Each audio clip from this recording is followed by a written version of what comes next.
Sitting on the straw mats in open air, hundreds of Rohingya refugee children are learning basic education, an initiative started by a 22-year-old student, Nabila Shamim.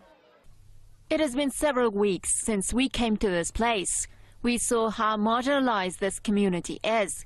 They are helpless and need support to survival. Nabila and her friends come to this shanty each day to help hundreds of Rohingya refugee children.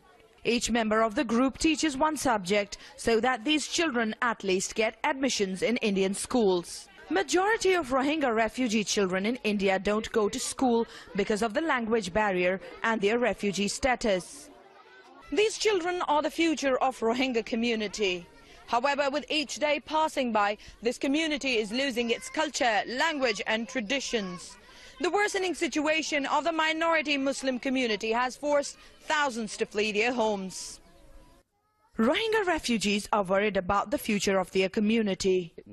Here our children are learning Hindi, the Indian language. In schools, Indian language is the medium, which means in the matter of years, our language will extinct. Living with the constant fear of yet another expulsion, the Rohingya refugee community is scared to raise their voices. India is not a signatory to the United Nations Convention relating to the status of refugees.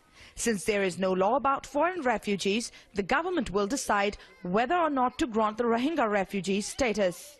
Asylum seekers have been given UN refugee cards, which get renewed each year. Over the years, the minority Muslim community has faced systematic persecution in a predominantly Buddhist nation. Tens of thousands of Rohingya people fled to neighboring Bangladesh and India. Many others continue to remain in no man's land after fleeing for their lives. Shahnabat, Press TV, Uttar Pradesh.